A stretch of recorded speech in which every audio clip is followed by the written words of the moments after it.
Welcome to the Hyper Guy Motivational Podcast. Thank you so much for being here today. I have two wonderful, amazing entrepreneurs that I'm so happy to have them here because they're USC alumni, which even makes me happier. But they're great people too. I have Jenna Wu, who's a fitness trainer, instructor, a graduate of the USC Marshall School of Business, an entrepreneur, and her focus is on healthy foods, which I really, really like. And we're going to talk about that more as the podcast go on. And then we have Cameron Wong, who's also another USC person, graduated from the Marshall School of Business, is working for a private organization. We don't have to bring them up today. They're a great organization, but he's talking about his business today. And his focus is on applied analytics. Thank you so much for being here, both of you. Thank you so much for having us. No, it's my pleasure. I'm so happy to have you here. We're gonna do a deep dive. You guys you guys are the owners of Amino Avenue, which is a Boba Tea business, and we're gonna get into like how you started this because it's such a competitive competitive space now. There's over 10,000 boba tea shops in the United States now, Exactly. and I think the growth has been like 27% over the last year. So I'm going to ask you a bunch of questions. What inspired you? What made you do this? And I have to tell you, and I think I told you prior to coming on, I go around and I'm fortuitous enough that I have to study a lot. So I go to a lot of tea shops and a lot of cafes. And what really, really stood out to me and why I wanted you both here today was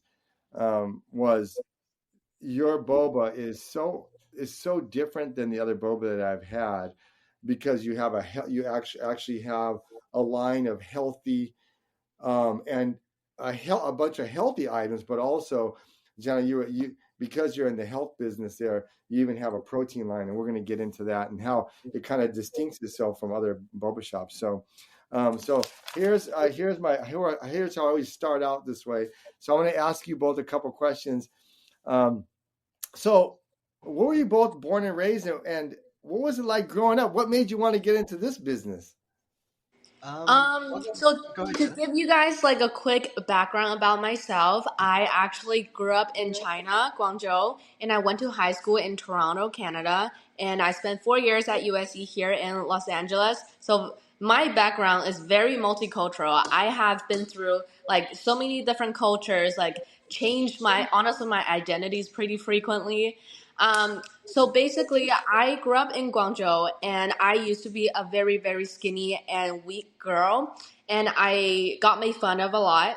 However, I went to Canada, and I realized that the beauty standards for girls has completely changed from what we usually are accustomed to in the Asian beauty standards, which is like just stick skinny. Like you want to be as skinny, as pale as possible, right? But I guess in North America, people more like vouch for like diversity. Like you can be beautiful in like many different forms. So I wasn't trying to like really restrict myself back to the old, like, have to be like super skinny, right? Because in high school, I first started going to the gym to make myself stronger. And I realized I do have I have really good genetics in terms of like strength training and like muscle building, right? So back in China when I was really young, like I didn't think that I would be good in a route like this.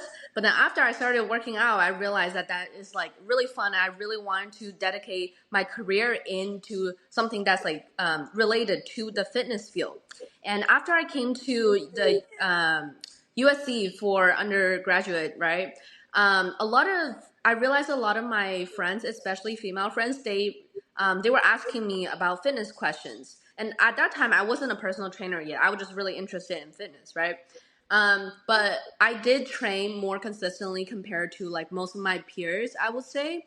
And then people started asking me questions about this field, how to get into it. And I realized that I actually was a big source of their motivation to go to the gym and start a life, like a healthier lifestyle is like in both diet and also just like, being active overall. They don't need to like start going to the gym, like having like going hams on the weights, but like just getting active overall, especially during the COVID era, right? So people are like mostly staying home, so that genuinely was like a big obstacle for many people. So I was really, really happy to see that. When I first started posting content on social media, people are commenting, are telling me, hey, like your videos are the reason why I started going to the gym. Oh, this gym starts to look less intimidating. Oh, you actually like let me like it motivated me to look into what I can do to my life to make myself to make my lifestyle more sustainable, more healthy, balanced, right? So I think overall that was that is my background, and that is why I wanted to go into this business, because I was really proud of myself for like making an impact on other people's lives. Well, yeah, and I'm gonna have people follow your Instagram outside of your Instagram, and I know you also have your business Instagram, but Yeah. they need to follow your other Instagram because you're like really buffed. So so so Cameron, what about you, Cameron? Yeah, no, Jenna's, she has such a cool story. She's been around, from China to Canada. I was born and raised here in LA. I grew not too far away from downtown, around 16 to 20 miles, or whichever way you look at it, in a little city called Arcadia. That's where I was born and raised. I lived there for my whole life until I came down here to like kind of like into downtown LA, and growing up, right, I did struggle with weight. A lot of times it was more of like a being a bigger kid, right, and being lucky enough to also have all these kind of like opportunities to have food and try food. And I always tell this story to many people is that when I was younger, I used to have this big snack drawer, right? We just called it the snack drawer. Um, there'd just be stocked with everything you could think of: Oreos, Cheez-Its, everything like that, right? And obviously, as a kid with zero impulse control, right, I would go in there and I would have a feast, right? But naturally, that also kind of made me gain a lot of weight, and so eventually, kind of like towards the end of like my high school, my time in high school, I decided, hey, look, enough's enough, right? I've gained so much weight; it was really unhealthy. I was getting, I just felt I got sick more often, right? It just wasn't good, and so I ended up taking really extreme routes. So I was doing intermittent fasting. I was probably eating less than like 1,000 calories a day, coupled with cardio and a lot of like weight training. And that experience I would never recommend to anyone. But what it made me realize was, is there really like, do I have to do this, right? Do I have to, cut down to 1,000 calories? Do I have to avoid all these great foods that I used to eat all the time, all the great drinks that I used to drink all the time, in order to be healthy? And the answer is no. And that's kind of like why Jen and I came together, to kind of make our product and make our business, because you don't have to sacrifice all the good things in life in order to be healthy. You can be healthy and also have the good things as well. And so it kind of ties into my time also during in high school. I used to go out with my friends a lot. We used to get a lot of, we used to get food, and I quickly ran out of money. And so, when I'd ask my parents, "Oh, mom, dad, can you buy food for me?" Like, no, get a job, right? And I'm like, okay, all right, I'll get a job. So my first job was actually as a like bobarista. That's what we call ourselves, a bobarista at a local boba shop. And there is where I kind of learned exactly kind of how the tea is cooked, how boba is cooked, how boba is made, because that store specifically made their own boba, right? And what ended up happening was I was able to take all those skills and take everything that I saw into our kind of new business. And kind of I think that's why we're able to elevate ourselves to a different level, because of my experience as well in the industry. So let me ask you a question, both of you. So how did you guys meet, and then how did you kind of have a meeting of the minds? Did you guys in class together, or how did this happen? We became really good friends in I think like sophomore year, because we didn't have many people just socializing, right? We got connected through like a mutual friend, and we just like naturally just started to hang out more, and we became really good friends. And then I started to tell Cameron, hey, this is my experience. Why I wanted to start this business is because a lot of my female clients, well, most of my clients were female, but then like almost all my clients, they had a craving for boba tea, and they always struggle with that mentally, and also just like self control, right? They're like, oh, I really want this, but I can't control myself, or they will, okay, I'm gonna restrict myself, and then they ended up binging on boba tea later. So they always ask me, can we get a healthier alternative a boba tea because there isn't any in America as for right now. Like a real boba tea, like it's not just the drinks, right? Like the pearls are also what people love. And I was like, okay, I don't personally drink a lot of boba, but I have a really good friend who is very experienced in this field. So let me call up Cameron. So we started to like experiment with everything that because like Cameron has worked in the field for a long time. And then we started to do a ton of the experiments that eventually led us to the the foundation of today's like Amino Avenue. There was actually a lot more like obstacles that we had to overcome that Cameron can talk about. Like in the very beginning of the business, it was like a completely different idea as well. Yeah, I'll elaborate more on that. So I think in the beginning when Jen and I first met, right? Jenna's very noble. She's always wanted to do something that helps people, right? We just needed to figure out what would help people, and so we kind of ended up in this field. Okay, well, something healthy. Let's bring something healthy to people, right? And so initially, we actually started with a completely different concept and a completely different kind of like product too. We were doing protein ice cream. Now, the protein ice cream is amazing, and I hope one day we'll have the time and the resource to bring that back and share it with the world. But we it just when we were developing it, we realized this isn't scalable. We can't really bring that to people as quickly and as fast as we want to. And so we had to kind of like, we got back together. We're like, okay, protein ice cream won't work. What can we do? Right. And then I realized I had completely forgot that I had worked in boba for like almost 4 years. Right. And so I realized, wait, boba's really unhealthy. Like it clearly is. Right. I can remember, like the recipes and how much sugar is in it. You'll find a lot of boba stores, what they'll do is, well, they'll put the sugar in, right? And that's already like 50, 60 grams of sugar. That's already almost twice the amount you're supposed to ingest on a daily basis, right?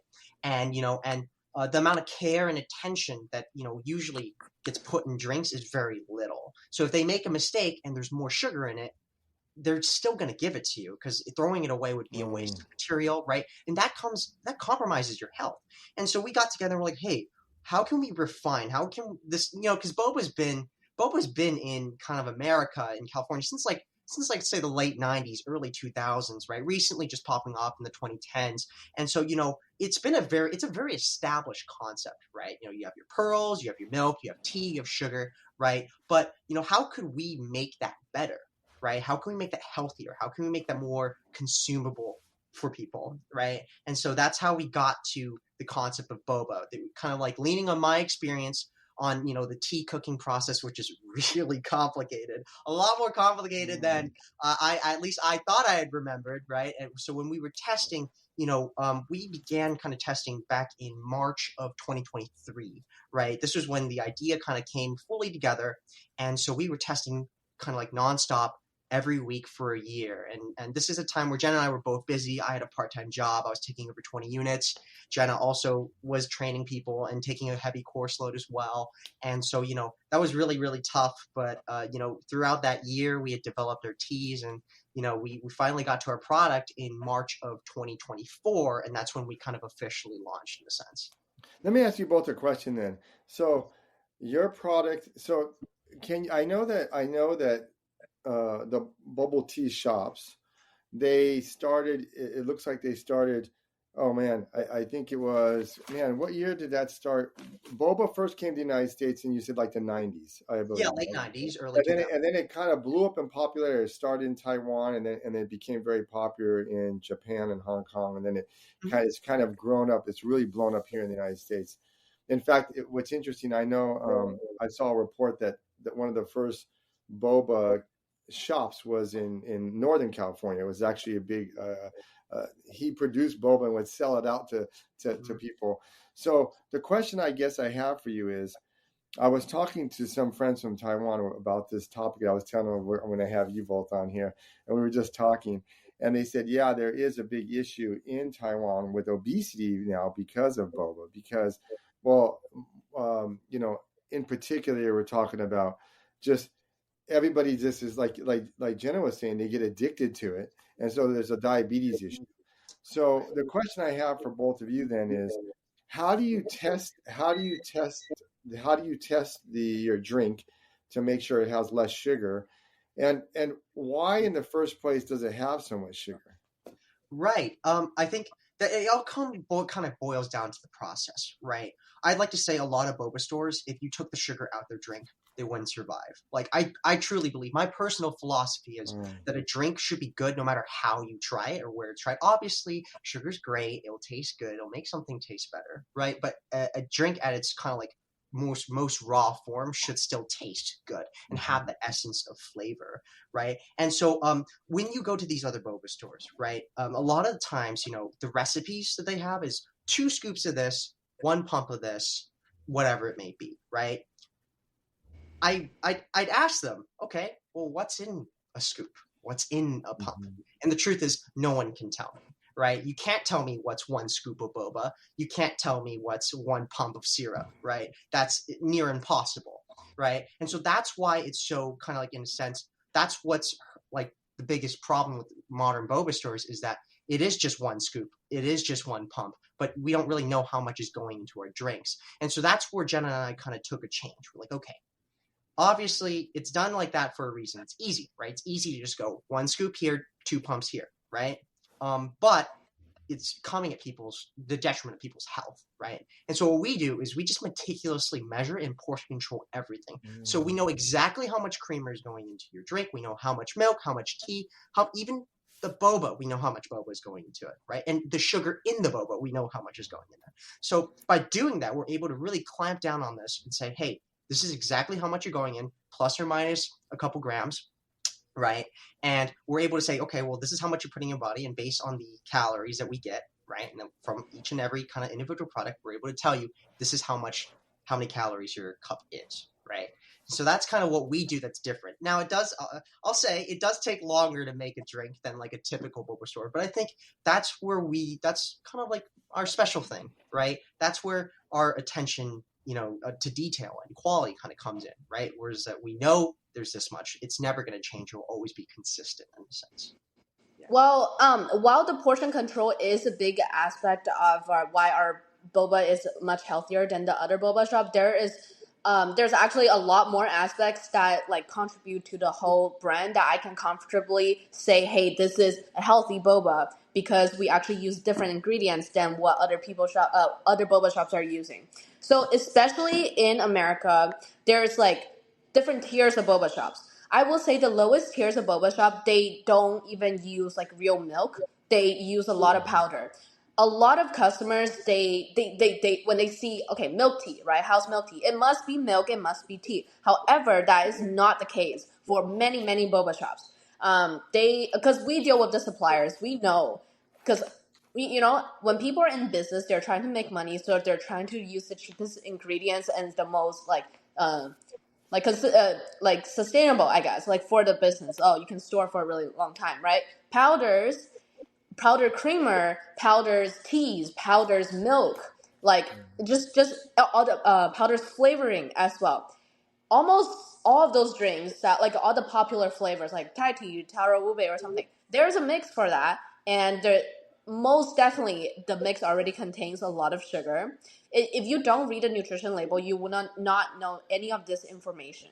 And I'm telling you, to make the flavors really pop out, people need to add a lot of these mixes.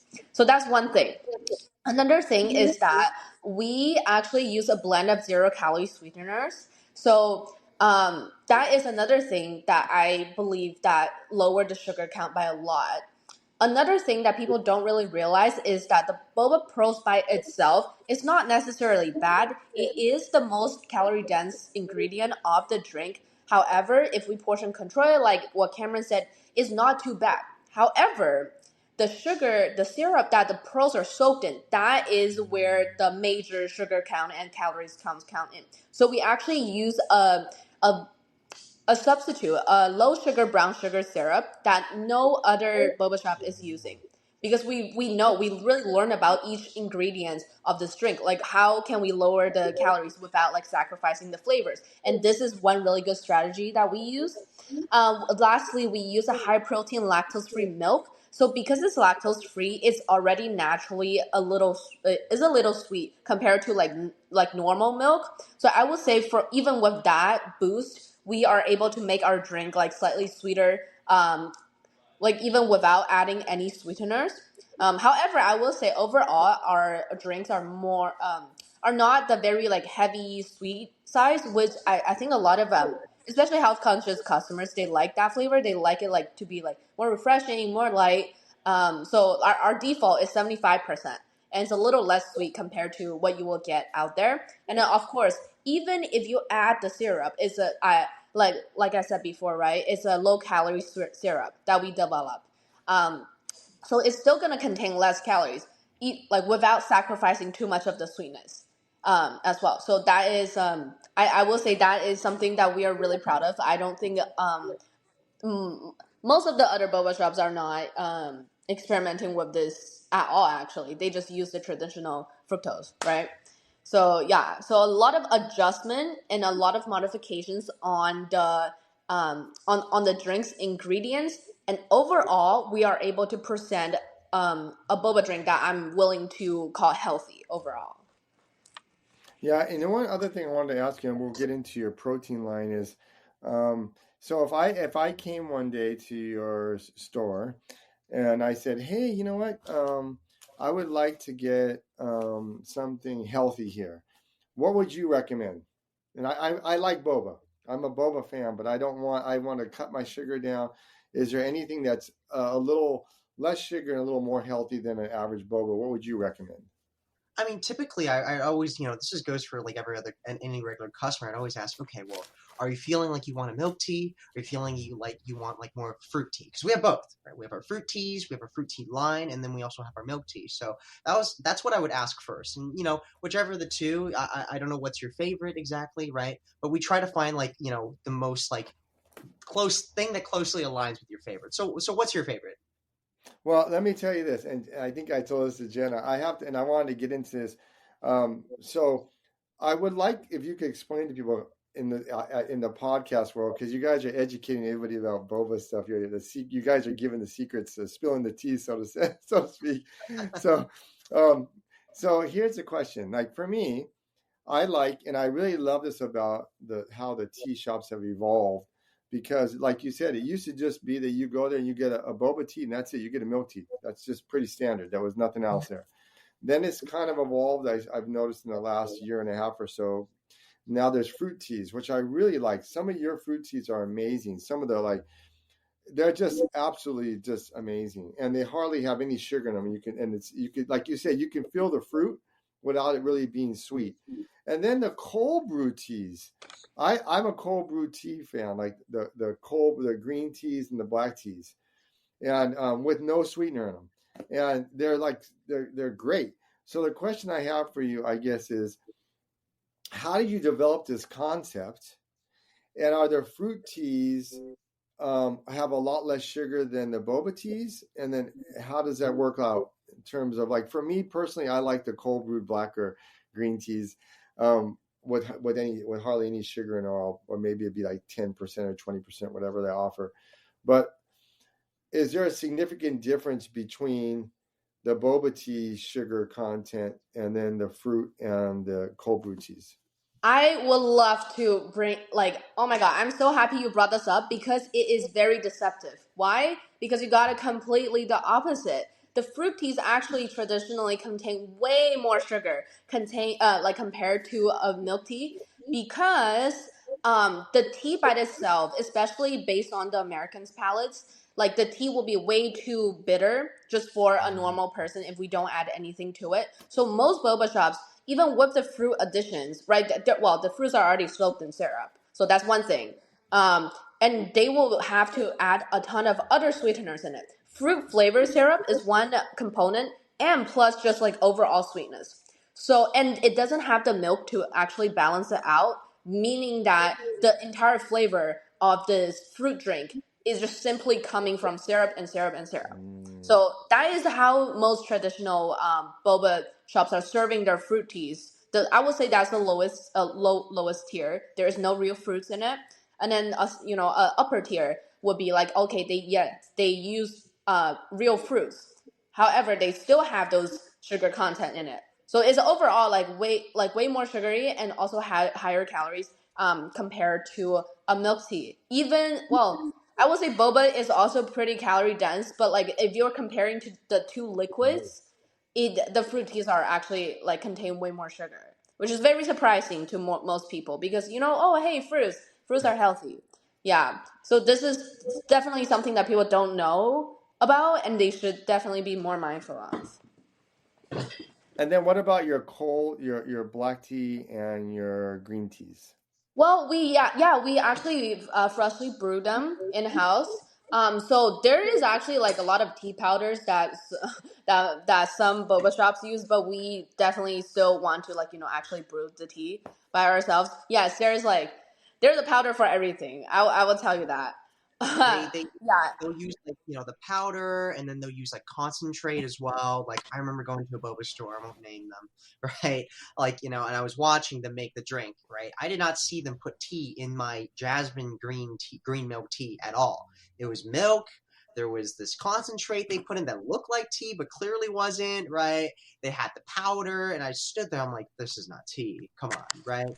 I think tea is such a, I think brewing tea is an art, and to get a little bit more, like I guess like being a savant about it in a sense. Brewing tea is an art, really. I mean, it comes down to the amount, the temperature, the amount of water.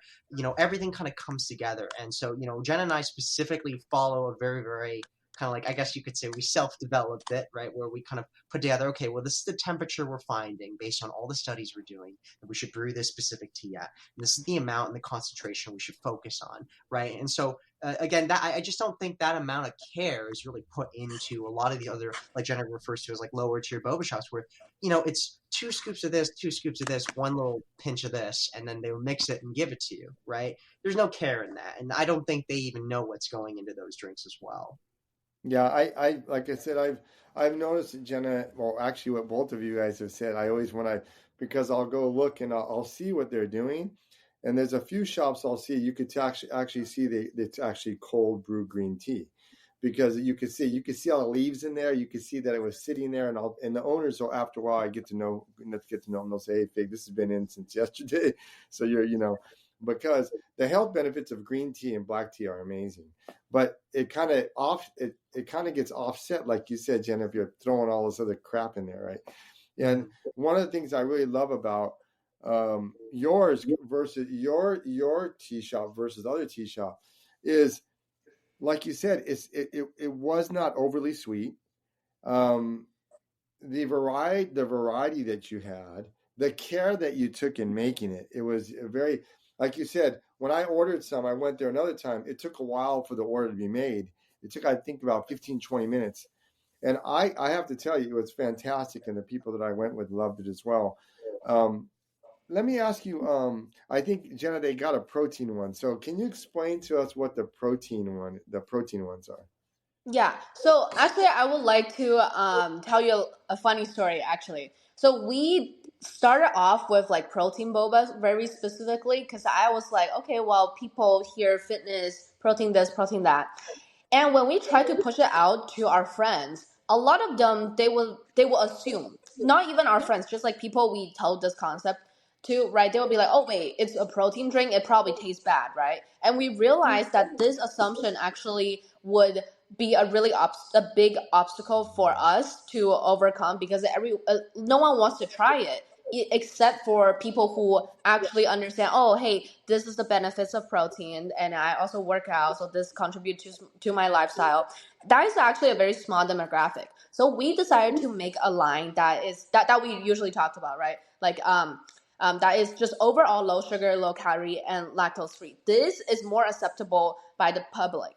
However, when we do fitness pop-ups at different gyms, different like fitness oriented events, we will bring our protein matcha boba. So this, we do have a very special matcha protein powder um, that is still made with our extra protein. I mean our extra matcha powder, straight from Japan, by the way, premium matcha from Japan.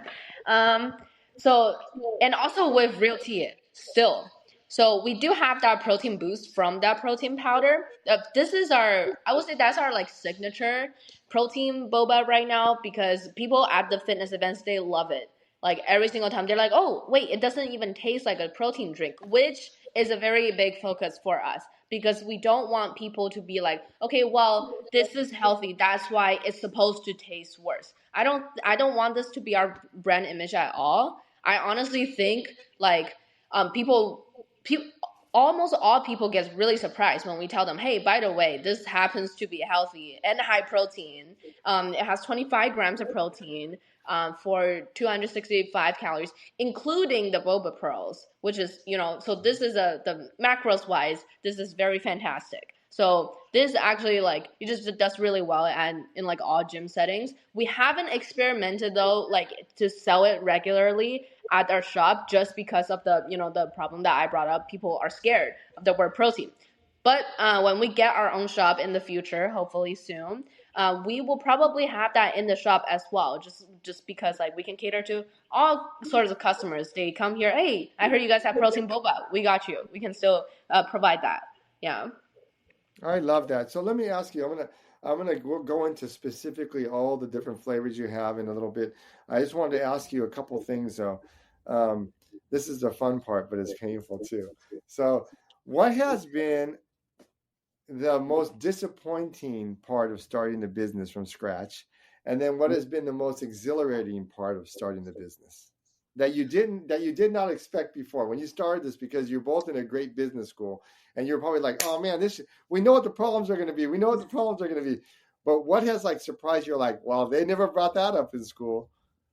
I think Honestly, wait, sorry. Well, just one really quick thing. Do you remember when Cameron said we started off as protein ice cream? Mm-hmm. That was I really really really like that idea.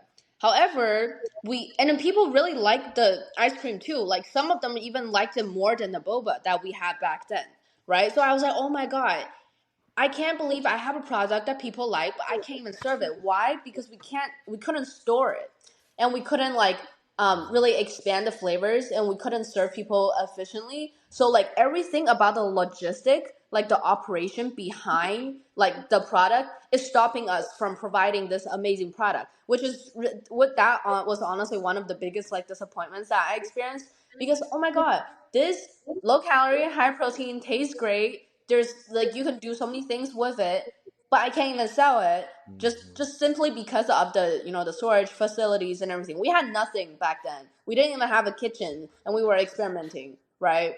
So that was honestly like Cameron said before. Once we get our own like proper facility, hopefully we'll be able to bring this back.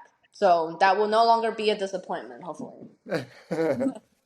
Yeah, I think on my end, in terms of disappointment, or maybe I think I'd say what I didn't learn in school, right? Like what they didn't teach us was that like a lot of times you read about these stories, right? You open a book, you'll be like, okay, well, this is how Steve Jobs did it. This is how Bill Gates did it, right? Or Elon Musk, or whatever, right?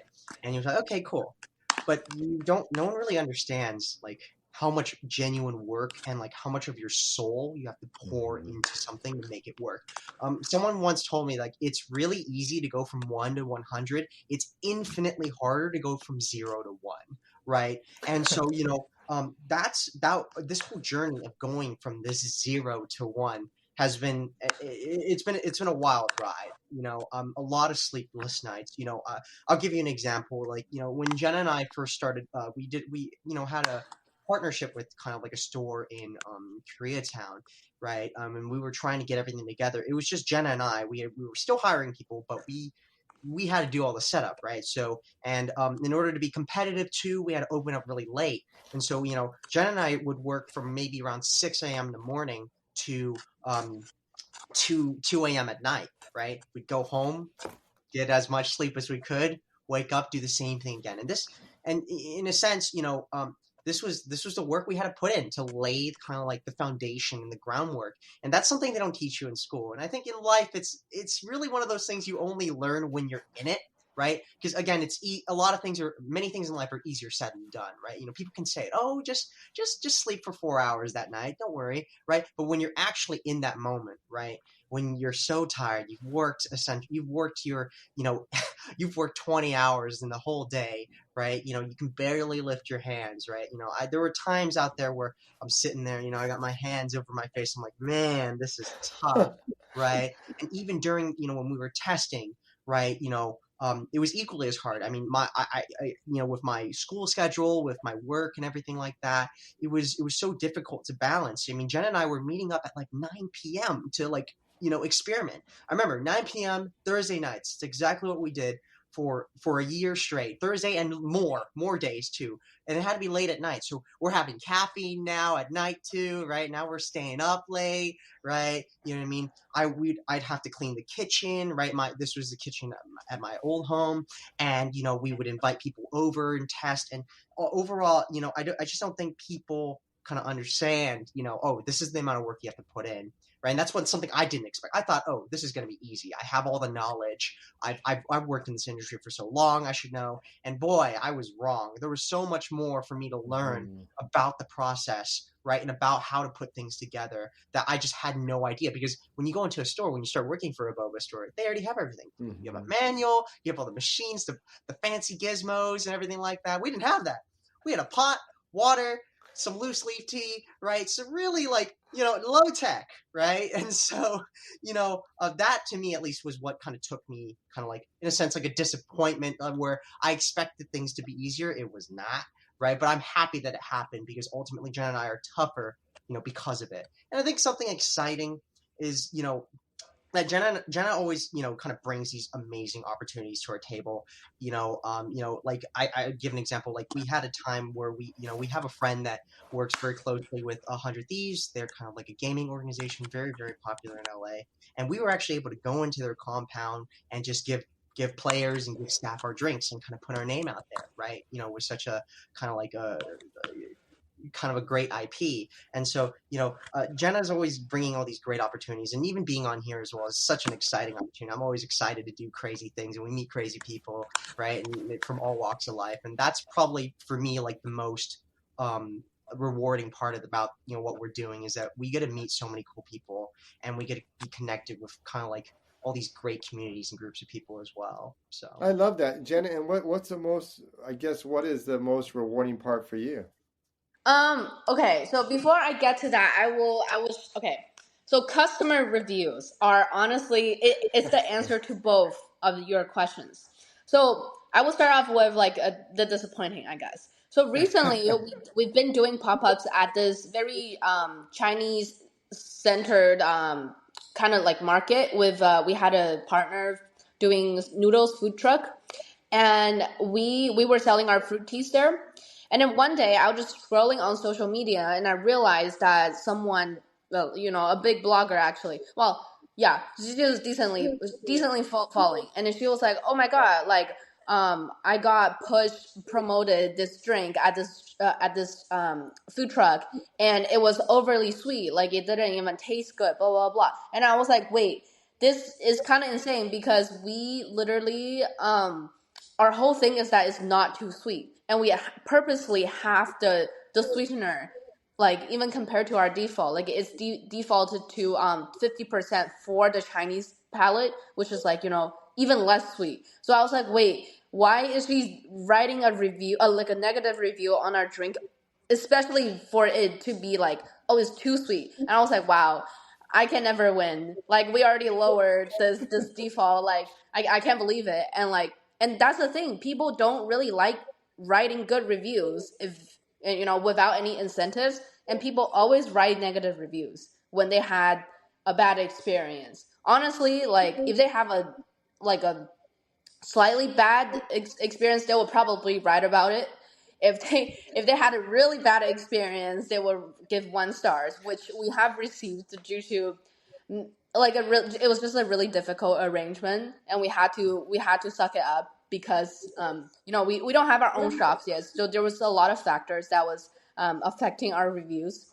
So, but another thing though, every single time when we had, like, for example, our partners get distributing our drinks at USC, like for example I wasn't there, and I received such a great review from someone like you, and like from just random USC students. They would DM us. They'd be like, "Oh my god, this is the best thing I have ever had. I can't believe this is healthy as well. Like this solves my problem." And I was like, "Wow, this is genuinely the most exciting thing about this journey is that we are actively creating like positive impacts on other people's life just as what we intended, despite like so many obstacles. We're still like encountering a lot of obstacles, but we're actually making some impacts now, and people are telling us that.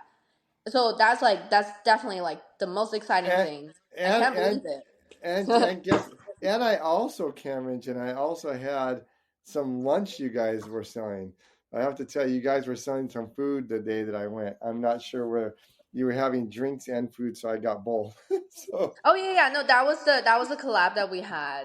yeah, Yeah. that was really great because was able to get two meals, two lunch meals, and two drinks as well. So I guess let me ask you this: what both of you are so driven? I mean, when I call Jenna, Jenna's like, "Hey, Martina, how's it going? How's it going?" Blah, blah, blah, blah. And you can tell her mind's like, because she's working really hard, and I can tell she's so driven. Um, what makes both of you so driven? What inspires you both? Jenna, you want to go first? Honestly, like I said, like I think people telling me that that I have changed their life. Like this is just like a crazy moment to me, and it's incredibly fulfilling. I don't think I'm in this for the money, genuinely, because I'm only doing this because many people will tell me, "Hey, this is like not like a very profiting business." By the way, because yeah, it's not like a very incredibly profiting business because we're using like such high ingredients. We had to price things higher. There's like a lot of and I also want to like give a lot of discounts to people, right, for them to try it. We had to take a lot of low cuts for many reasons, right? Um, but just to see that people are trying it and them getting surprised and they coming back to me and be like, "Oh my god, wait, this changed my entire life." I couldn't believe that I could live like a healthy and not suffering like lifestyle, right? And I was like, that's all that matters to me. And we're getting more and more reviews like this, which is like so that's just incredible. And I was like, okay, I have to keep doing this because I have to be the one doing this. I don't think anyone else can do it better than me. I Like, love it. I love it. I love it. yeah. Yeah, I So mean, and especially with Cameron, right? Like we are good friends, first of all, and one of them, me having the fitness knowledge, and then Cameron has a lot of boba knowledge. Like this combo doesn't come easily. So I was like, we're so unique and we're so strong together. I don't think anyone else can like do it better than us being a combo. So we have to keep going. I love it. right. Just to echo what Jenna says, right? Like, just making an impact is kind of like what motivates me, right? I had a very similar story where my sister, she goes to school in Santa Barbara. She currently lives up there, and her friends are, her friend was talking about she didn't even know me, right? Her friend was talking about the business, and then my sister was like, "Wait, that's my brother's," and she was so shocked and she was so happy, and she was, she's like, "Oh my god, I love them," right? And that put a fat smile on my face because it's like, well, I didn't have to rub it in your face. I didn't have to, tell you, hey, this is great. You loved it. I didn't have to tell you to love it, right? You tried it on your own, right? And again, what Janice also said earlier was that I think not many times in life you get an opportunity to meet the right people to do like a really cool thing. I think a lot of times in my life, I've been given great opportunities to do cool things, but I've just never really met the right people to do them with. Right? I'll do it with them, and then problems, and just never, there's no synergy, right? But I mean, between Jen and I, we have the right thing to do, right? And we also have the synergy, and that comes one in a million, right? And so to me, it's like this is an opportunity, and we have to capitalize it. Is that both our efforts, both our knowledge combined is really going to make this kind of business succeed, right? If it were anyone else, I don't think it would, right? But that's why this kind of business, this venture is worth the shot, right? It's worth our effort. It's worth the sleepless nights, right? It's because Jenna and I are both in it together, and both of it's Jenna and Cameron together on this, right? And so that's what motivates me because again, being having all these opportunities in my life and not having the right people to do it with has always been a kind of a thing for me, right? And so now having that right person to do it with it's definitely very motivating for me. Well, you guys certainly motivate me. And I know the listeners out there are going to get motivated too. You guys are so driven. I'll get to ask you a couple of fun questions, then I'm going to ask you for a lineup, what you serve, and then you can give your handles out there, how they can follow you, all the good stuff. But I get to ask you a couple of fun questions. So, okay, I know Jenna's like, well, both of you are into fitness, but I know Jenna's like Miss Hardcore Bodybuilder woman over here. So Jenna, so here it goes. Yeah, so it's actually for both of you as well, Cameron. So here it goes. Favorite food, guilty pleasure wise? That's actually like a very, very hard question because I don't think I eat like super clean. Like I know your impression is me being a hardcore bodybuilder, but like honestly, no.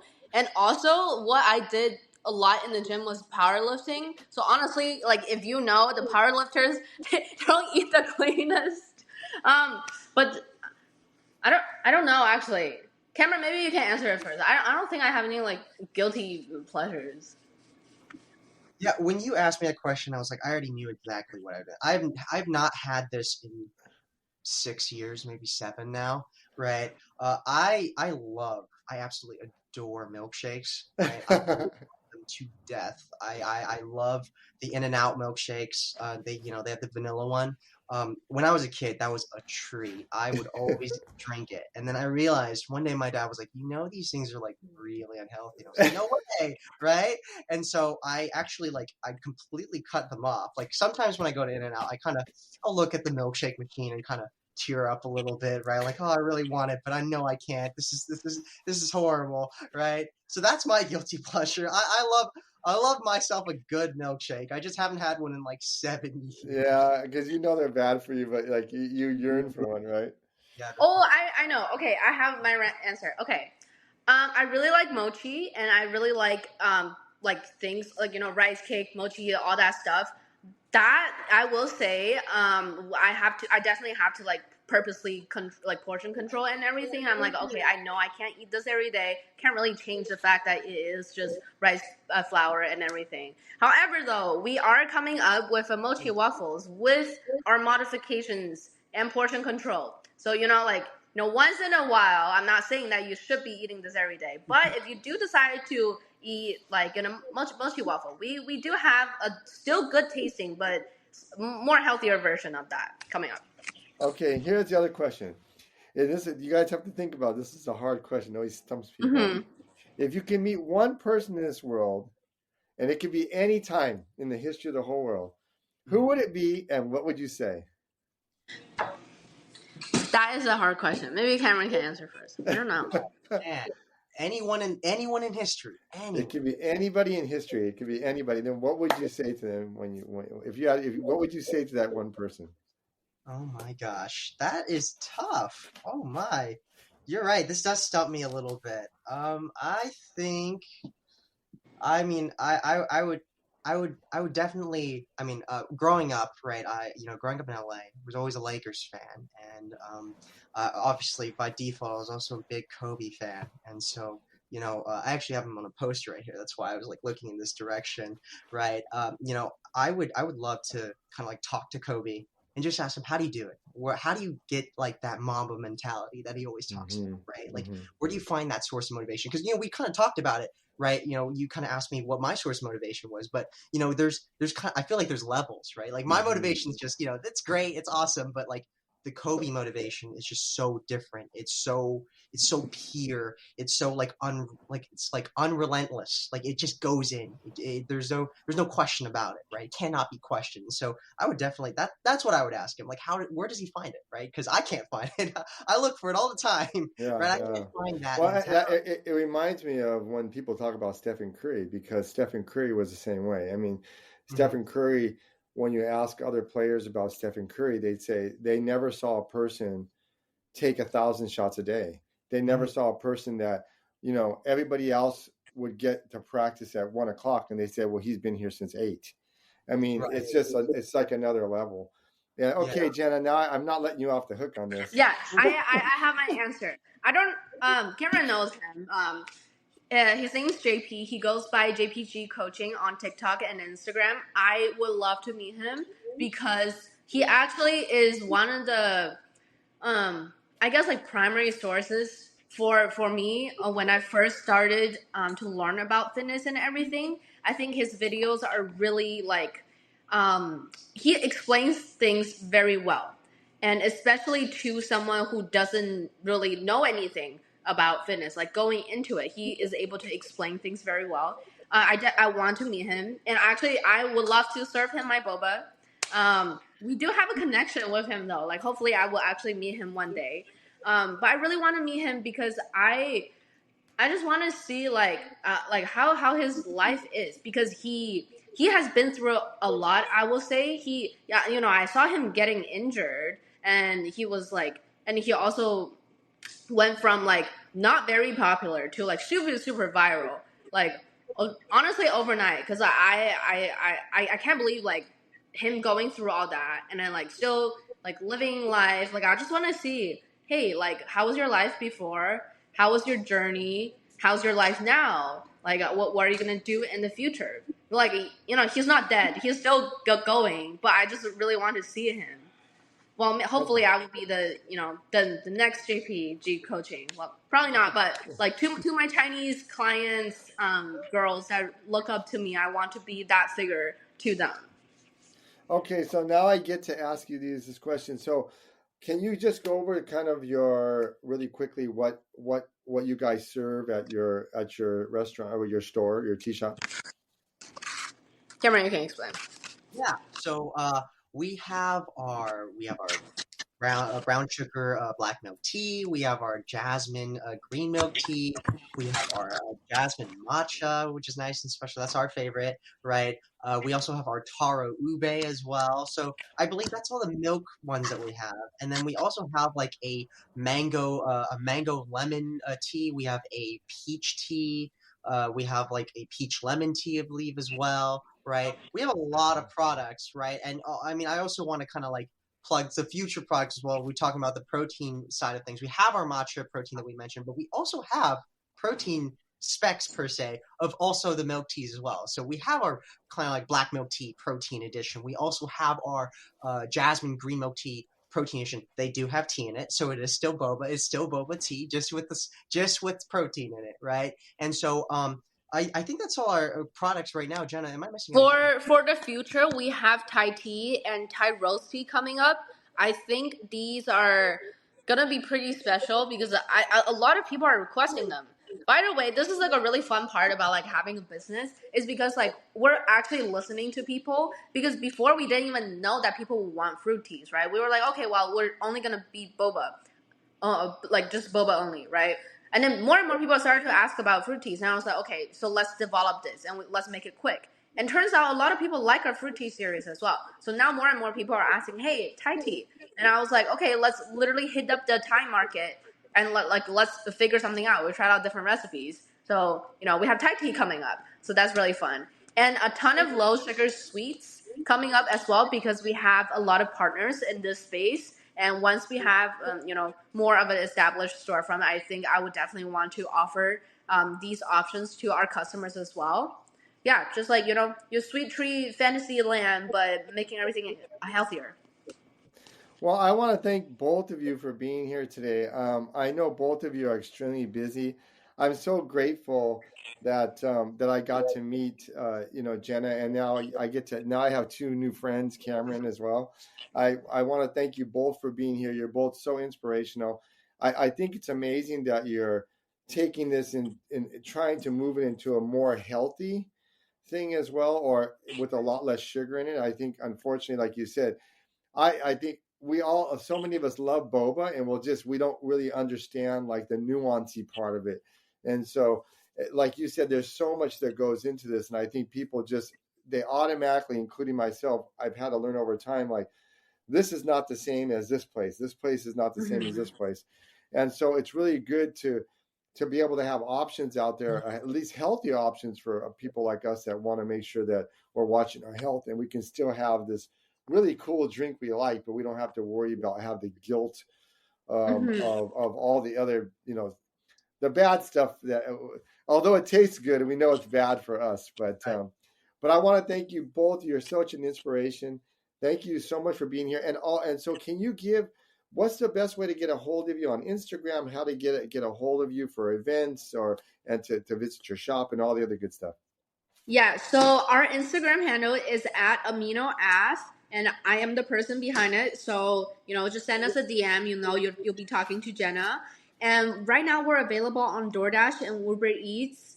As for right now, because we're in a commercial kitchen right now, and we're actually available till 1:30 a.m. for all days, actually. So, if you're craving boba late at night, I know we are the one of the few boba shops open to that late. We're still there to satisfy your demands and cravings.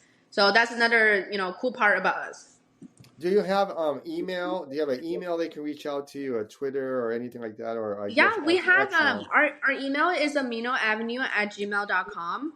But yeah, whatever that works best And what for about do you guys have a LinkedIn or anything? Yeah, we actually do have a LinkedIn. I actually just made it. We have a LinkedIn. You can find us on LinkedIn at Amino Avenue LLC. You can also find us online. We have a website at aminoav.com. And so, yeah. Well, again, thank you both so much for taking a Saturday, an hour out of your day today. I know you're both very, very busy.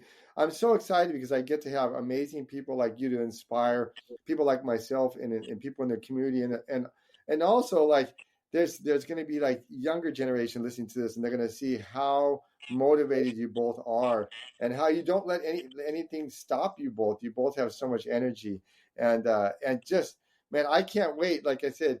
Every time, Jenna, I'm on campus, I'm looking around for.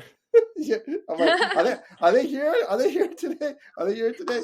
No, because the students are at their final exams. People are leaving, but in January we definitely will be popping up a lot.